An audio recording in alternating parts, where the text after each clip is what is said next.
finding this? This seems very formal to have a microphone. Right. Thank you for having me. My name is Martyn. I'm the head of user experience and optimization at Virgin Atlantic.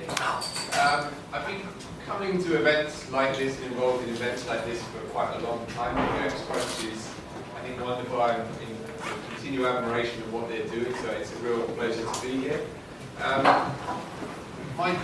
My role is very new. I've only been in my job for 6 months now. And in that 6 months, we started using prototyping. We started introducing prototyping into our process in a slightly different way than we have done before. When we started discussing prototyping and using those terms in slightly different ways than we have done before.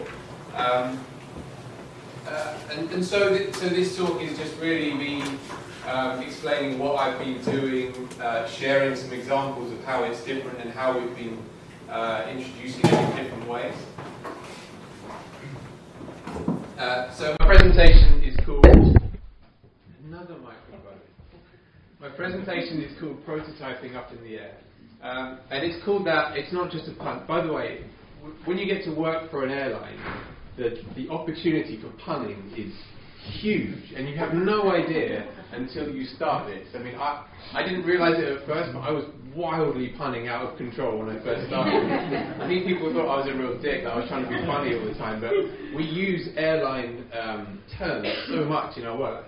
Projects in flight, onboarding, and you can never call something a pilot project for an airline. It's just awful. Anyway, sorry. So I called it prototyping up in the air, not just because of the airline reference, but because I wanted to kind of take the concept of prototyping and just really throw it up in the air and look at it differently, see where it lands, and maybe, hopefully, make you think about it differently and help you in your work.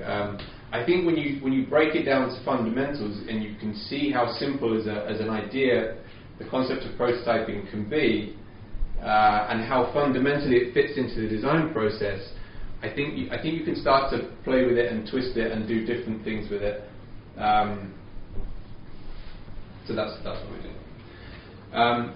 So let's start with the basics. I wanted to try and get a formal definition of prototyping, so I went to Wikipedia because that's on the internet, so that must be real. So a prototype is an early sample of a model, a release of a product, blah blah blah blah blah blah blah.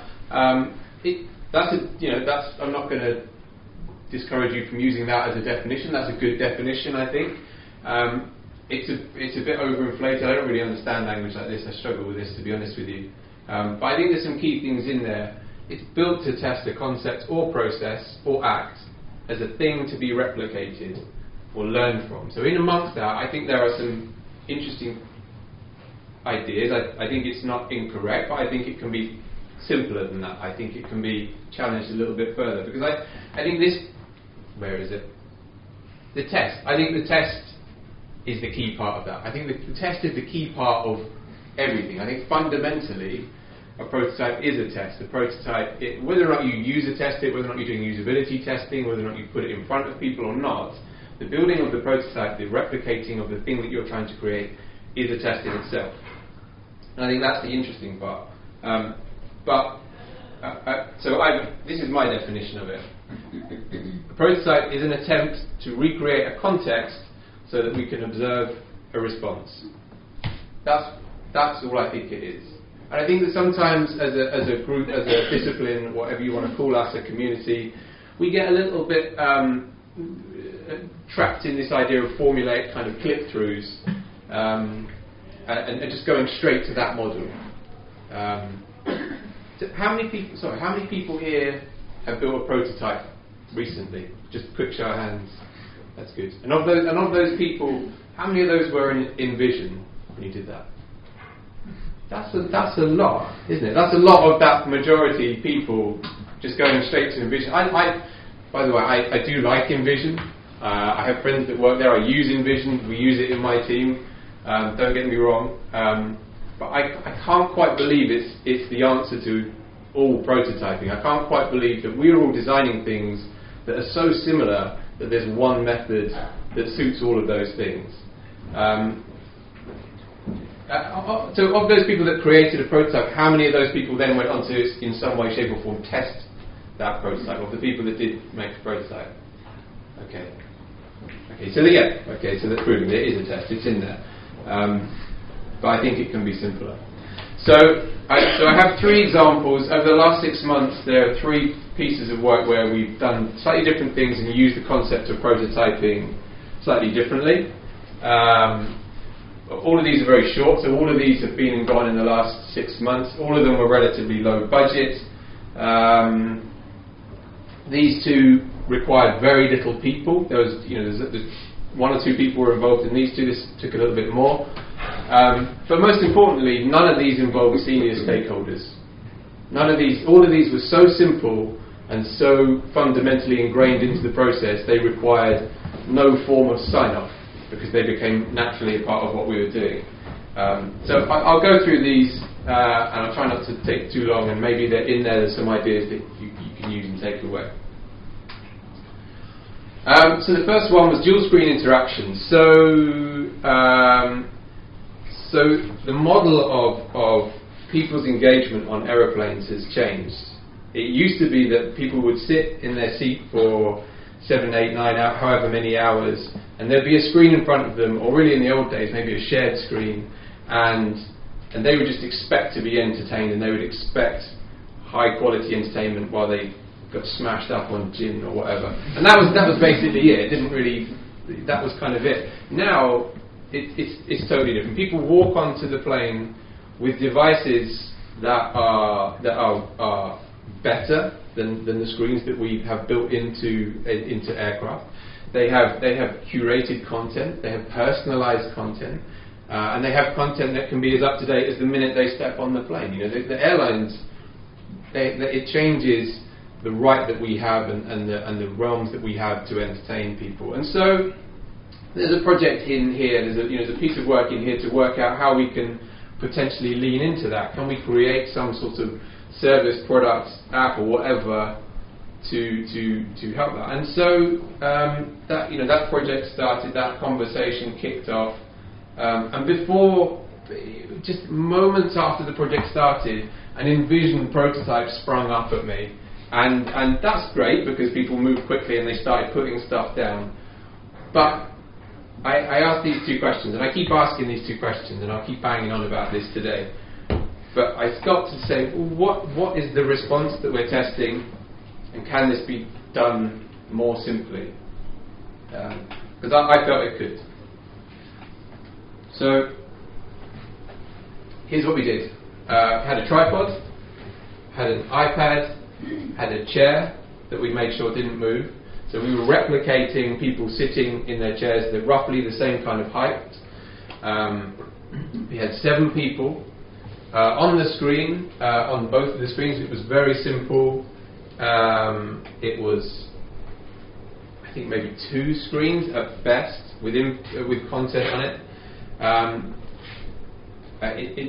It took 1 person to set that up. They were real people. They're not really transforming. They did that for privacy and hashtag GDPR and all that kind of stuff. So we recreated the environment. We recreated to a degree. We synthesized the interaction and the amount of insights and the richness of the insights that we were able to get just grew exponentially. 1 room, tripod, couple of chairs. It was that simple, and we're able to observe how do people sit, how do they hold their phones, when do they lean forward, when do they lean back, what the kind of interaction is, what have we done, what have we changed, what kind of information can people absorb in this kind of instance, and what can't they. How many people wanted to adjust their seat, how many times you have to move it back and say you can't adjust it, that's an aeroplane chair, stop doing that, all those kinds of things. The insight, the value, and the design process was so much richer in just this very, very, very simplistic way. And so the room became the prototype. What was on the screens was almost irrelevant. That seemed later down the line at that point. All the ideas that people had been just spouting into this prototype didn't really matter at that point. The room became the prototype in that instance. And so And so these are the kinds of things we learn. And don't get me wrong, this isn't just specific to physical spaces or people that are involved in designing of the physical spaces, because all of our designs exist in the physical world, regardless of what you're creating. These elements are still true. If you're designing something that's entertainment, somebody is going to be consuming that in a visual, visceral environment. So I think all of these things, these principles still stand. So we found that adding a second screen changes the seat comfort for people. So like I said, some people were leaning forward, some people were sat right on the edge of their seat, some people didn't go into the kind of possible reclining. When we added a smaller screen, it always became, for the people who are right-handed, the smaller screen always became a left-handed kind of interaction, which changed things, which then made us rethink the UI and where that would be, because now it was a single-handed interaction. And then therefore coordination became a factor. So accessibility started to play into this, and those kinds of things started to really change how we were thinking about this product and service. And then people just started voluntarily raising concerns about, well, what about my battery? I'm on this plane for 9 hours, why am I rinsing my battery? Am I paying for this Wi-Fi? If I connect my device to this device, what happens to my privacy? What the hell is going on? Blah, blah, blah, blah, blah. It changed. So this prototype, this room, this tripod, this chair, this changed the whole direction of that project, and it made the team involved in that project go back and really rethink what they were trying to do. I might have killed it, actually, but I think that's probably a good thing. That probably could have saved, I don't know how many tens of thousands or whatever pounds we would have spent on that. And that was our prototype. That was it. No code, no extra, nothing. Just that got us moving. So this is a similar one. So shared screen. So we have these kind of along our customer experience. We have these spaces that we can control. We have some control over, like clubhouses and bars, and actually on the plane. And so the customer experience teams, they're kind of interested in ways in which you can add in digital interactions. They're looking at ways in which you can put screens into those kinds of places and see what they can do. And maybe they've got some kind of aspirations about encouraging some social interactions as well. I don't know if that's a good thing, but yeah. So that was the project. And again, it just the first kick-off meeting, we were straight into features. And that's, it's great because there's so many exciting ideas and lots of people are enthusiastic, and we're writing down all the features, and it's going to have yoga on it, and we're going to have mass yoga, and then there's going to be gaming, and then we're going to be broadcasting music, and then we're going to have parties, and it's wonderful, and everyone's like super excited.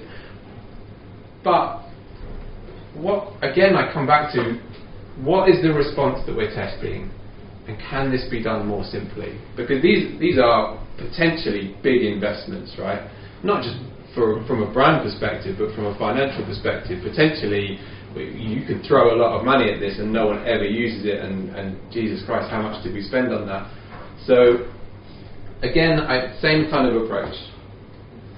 But this time it was even simpler. So, a TV, it wasn't touchscreen. I fooled all of those people. I feel slightly bad about that, but slightly devious. Bunch of chairs in a room, and look, these are not plush places. This was a fairly crappy office. There was nothing special about this space that we had access to at the time. We had 2 mock-ups, very simple. Stuck a Chromecast in the back of the TV. In the other room, when someone pokes the screen, we changed it. Sorry about that, these guys, but yeah, we messed around with them, and that was it. That was again. So the chairs were kind of arranged roughly to replicate how we knew that particular space that we were testing was structured, what their plans were for it, and we got people to walk around in this space, and we got to see what things would invite them to the screen and what things didn't. And then it got really interesting, because then we just added a stranger into the room, and we didn't tell either of them what we were doing in that respect. But that's real, right? You're in a space in let's just say an airport, right? And anyone can walk into that space. That's the context. That's the reality of where this product exists. And as abstract as you want to make it, and as much as you kind of get lost in your beautiful Apple Mac bubble of Envision or whatever, I do really like Envision. I keep just but it's really easy for us to get lost in that. And this is much closer to the reality. This guy is poking away, thinking I'm clever, like I've got these things going, and this guy just wanders up to the screen. That again, what we learnt and the richness of our designs and the richness of the content grew enormously.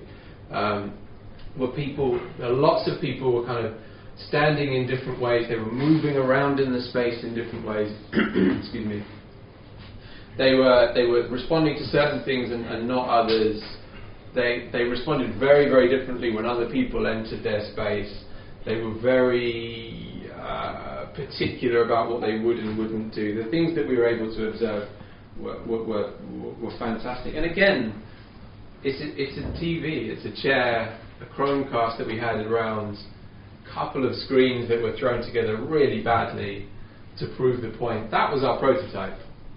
It wasn't what was on the screen, because it didn't really work, because we were faking it. The room was the prototype. We were looking at the context, and we were trying to synthesize a way to elicit the response that we were designing for. It's as simple as that. So here's what we learned. Bottom line is we're way too English for this concept. People were so awkward. It was wonderful to watch it. Every time we introduced something into the space, like another person or a chair or anything, people's willingness to interact and therefore engage in the product or the design, let alone the UI as an integral element, just diminished immediately. Everyone found this very, very uncomfortable. I would be fascinated to rerun this test in the States. That would be so juicy. But flyers, the things that we were getting out of this are way more than you're ever going to get from any data. When we saw how insular people were, and the fact that some people actually were just vocalizing how they liked the fact that they initially didn't have Wi-Fi on planes and were a bit disappointed that people could get hold of them.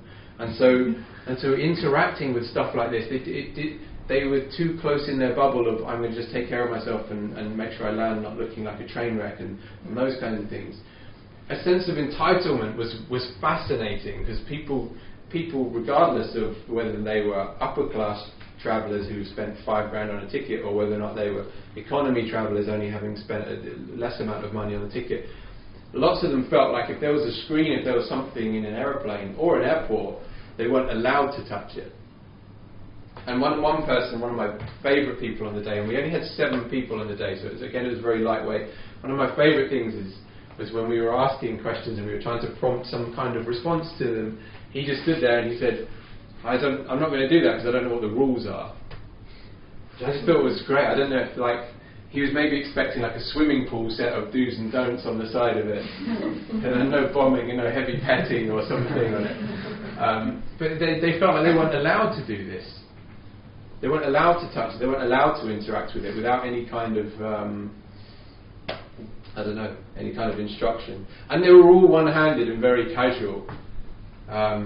It was great. I'm not clever enough to have studied body language and those kinds of things, but people were kind of like sauntering up to it with one hand in their pocket and tapping it and then sort of looking around and tapping it again. And because they didn't want to look stupid or they'd done the wrong thing. And so like the willingness to invest in this versus the reward that they may or may not get back was totally different to to a website or an app or anything else that we would have designed. And really, 5 taps as an absolute maximum. If they haven't got something significant back from that, they're not going any further. If you imagine yourself walking up to a screen in an airport that's crowded and maybe people are watching you and you tap once, you don't quite get what you want, you tap again. How many times are you going to tap that before you just think, I look like a dick? I style it out. We fundamentally changed this, and all of those ideas, all of those features, all of those kind of wonderful things that the team had started throwing down, we entirely redressed that and said, okay, this is now we understand a little bit more about the context, and we've synthesized, we've made an attempt to recreate that reaction. Now, how do we design into it? And you don't need analytics for that. You don't need personas for that. We needed a room, a TV, a couple of screens. That was it. That entirely has changed the direction of that whole project. So this is the last one, and I've named it badly because this is number 3. This is slightly different, and this is again. I wanted to share this with you because this is me poking and prodding at the idea of what a prototype is and where it fits. So as I said before, my role is new. I'm new into Virgin Atlantic, and Virgin Atlantic today doesn't have a fully formed UX team. That's what I'm there. I'm there building a team. I'm hiring people. I'm trying to stick this team together and get it up and running. So I'm designing an organisation. I'm designing a workflow. I'm designing a structure. Therefore, can it be prototyped? Was my question. I mean, if anyone who's been involved in putting teams together, or growing teams, or scaling teams, or anything like that, you'll know that it's not as simple as just hiring a bunch of really great people and then putting your feet up until the awards come rolling in. There's a lot of very, very intricate work, and this isn't a blank canvas in its entirety. Virgin Atlantic's a very a long-established organisation, a very loved brand, and it has lots of people there who love it, very much. So my question was then, how can we take that fundamental principle of prototyping? How can we create a context? How can we elicit a response to this? I wanted to introduce product designers. I want to introduce content strategists. I want to introduce UX writers. I want to introduce these people into this team. How are stakeholders going to respond to that? How is parts of the existing team going to respond to that? How are those people in that environment going to feel? That's my question. That's my context, and I prototyped it. So there's no interface. The prototype was the project. The prototype is the people. We had a project that was up and running. It was in flight. It was a relatively simple piece of work for redesigning customer help and how people access customer help, and trying to kill that awful idea of FAQs. And so it was up and running, and I thought, okay, this is my perfect opportunity. This project is going to become my prototype for my new team. So this one's a little bit different because this one did cost money, not an awful lot, but it did cost money. So we used an agency, a small agency based in Brighton called Clear Left, who are very nice. And I went to them and I said, I want you to provide me with a content strategist, a UX researcher. I want you to provide me with a product designer, and I want you to work on this project. And as you do so, I'm going to introduce people from my team. This is Emma, this is Laura. They're very lovely. They didn't give my permission to use that. I should blank their faces. It's too late now. No one's recording this.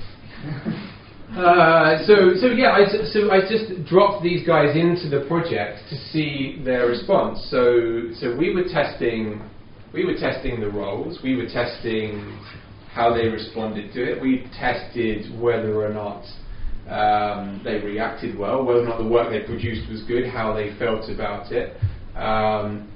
And you'll notice, this is part of our offices. We did this out in the open. I didn't let the team hide away in an office. I wouldn't let them go back to their nice agency studio. They were there in our offices, out in the open. It's a bit like being in a zoo for them, but I think it was very important to be very, very visible through this process. And we learned an awful lot. So again, we prototyped. We did it in a very abstract, conceptual way. And we learned an awful lot, and it changed. We were able to then adjust our plans, my plans, the plans for the team. So we found that people didn't quite respond within the business to the job titles as we described them, and they needed extra help understanding what people did. So there's no point in me hiring a bunch of people and calling them stuff that people don't understand, so we tweaked those kinds of things. We created milestone documents, so we sort of changed some of the templates and things we used. But probably more importantly, the existing team members that were being introduced to this new set of skills, this new set of disciplines, they were introduced to a whole new set of career paths that maybe they hadn't explored before. So for the existing team, some of them even rewrote their objectives. After the first time they'd worked with a UX researcher, they were just like, this is amazing, I'm now going to go off in this direction. So it was fantastic. So for all of my kind of plans and my organizational designs, this was my prototype. This was the way that I tested it out. This is the way I kind of recreated that context. And we did it. We didn't, the customer help project wasn't a new project. It was something that was already up and running. So we just took that as the opportunity and used it as that was our prototype. So I've been rambling a while now, so I'll try and wrap this up. Prototypes don't need to be expensive. They don't need to be time-consuming. You don't need specialist tools to do it. You don't need specialist skills necessarily to do it. You can use anything to create a prototype fundamentally if you think about the core of what a prototype is and what it does. You can use paper, you can use chairs, you can use PowerPoint. No, that's awful, don't use PowerPoint. You can use, actually, you can use InVision, you can use Sketch, it doesn't matter, whatever you need, you can't use PowerPoint, but you can use lots of different things as long as you can use it in a way that recreates that context in some way, shape or form to elicit that response. If you're doing a test, I just see it all the time when people, they've got something that they want to test and they give their laptop to somebody and say, test that. How many times do you do that? That's ridiculous. Like, who comes to your house with their laptop and says, use my website? Why do we do this? That's sort of like it's just a sort of common thing that we fall into. So as long as your prototype is disposable, it's short, it's quick, it's cheap, it doesn't need to be anything explicit. As long as it's portable, so you can put it on people's devices, you can put it in any room, and as long as it's contextual, so as long as you're recreating that kind of environment, that kind of system, then you can kind of get it to work. And like I said, every design that you create, everything that we as a group build, write, produce, it exists in our world. It exists in a three-dimensional world, and we should be using prototyping to just get us closer to that. If you're designing something for sports people, bless you, go and prototype it in a gym. If you're prototyping, if you're designing something for entertainment, get people to use it lying on a sofa with a beer in their hand. If you're designing something for students, can you recreate a crowded dorm hall? These things.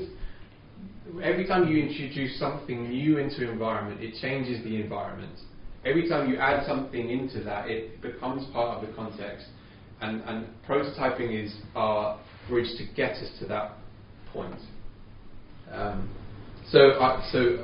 I'll leave you with my one pretentious quote slide, because I think this is, I love this one, and if you're going to tweet stuff, do this, because I didn't say it.